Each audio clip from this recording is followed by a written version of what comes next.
Wake the up, soldier. We have woke people to burn, because by the year 2042, all that which is woke will have gone broke, apparently, because the beta male journalists have been getting drunk on more copium with their soy-laced lattes. Because imagine my shock when I found out that they're getting their little bloody panties into a twist, unironically getting mad over fictional weather in a video game. I kid you not. And you know what I think? You probably already know what I'm about to say, but grab a couple of kilos of C4, drive towards them, and jump off at the very last second. Adios, you sweaty hippies, you drank your last soy latte. Let these heathen rage for all I care, because they want our games to have their politics, because they know that their ditzy politics only work in a fictional environment. In the real world, none of that stuff really matters. The only politics that matter in a game like this is war. Now, it must be said that EA may abandon politics in their games, but they'll never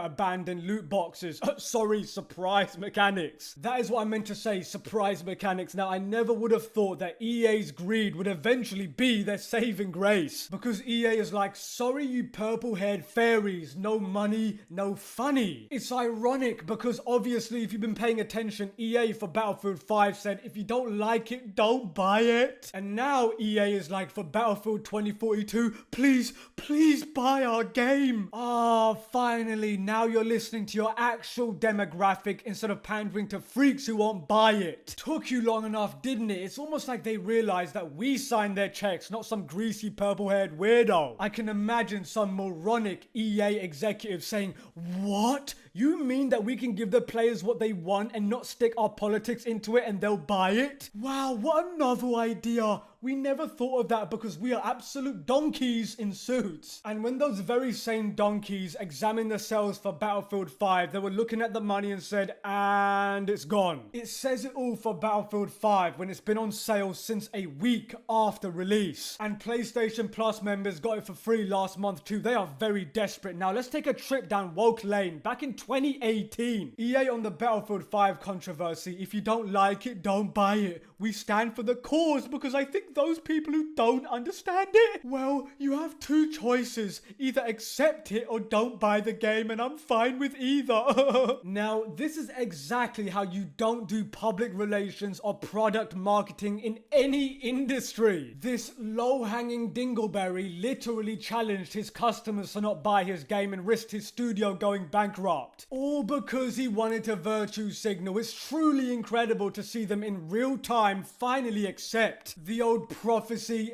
thy who goes woke will end up broke 100% of the time. How many times do we have to teach you this lesson, old man? Now, I was genuinely surprised by the trailer having 0 females with bionic arms, ethnic German generals, and roid trans warriors. Because if they chose an SJW woke theme this time, I would never play their franchise ever again. Regardless if they do a 180 in the future. But isn't it funny how the woke media is like, hey EA, where is the representation?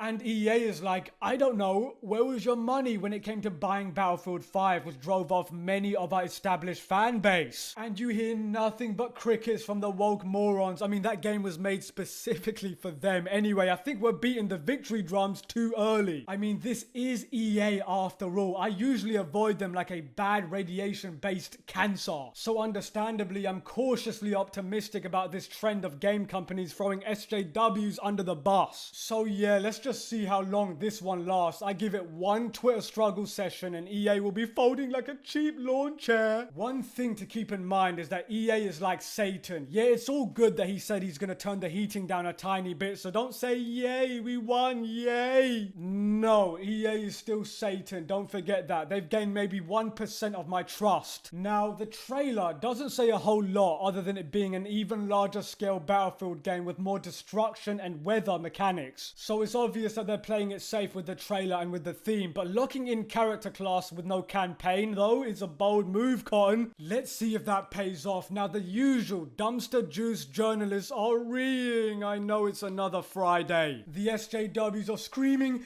gamer man, bad ree. I mean, I gotta love how the ignorant gamers network IGN immediately tried to politicize weather. Battlefield 2042 Dev says climate apocalypse is for gameplay reasons, not social commentary. It seems likely that EA believes by avoiding the P word, they're removing themselves from greater critical and customer scrutiny. Hold on, time out. Can someone tell me what the P word is? Is it politics, pandering, propaganda, or plagiarism? Because IGN have done all four. Now you can argue that if EA wanted to put identity politics in a game, that this would be the perfect time to do it. In a modern, near future setting where men and women serve together on the field, where people of all races do as well, this would be a perfect place for EA to pull the stunt that they tried to pull with Battlefield 5. I think they're finally realizing that the loud purple-haired weirdos on Twitter do not play video games. One would hope that Hollywood will also make this connection eventually, but I doubt it seriously. And on that bombshell, Mannix out.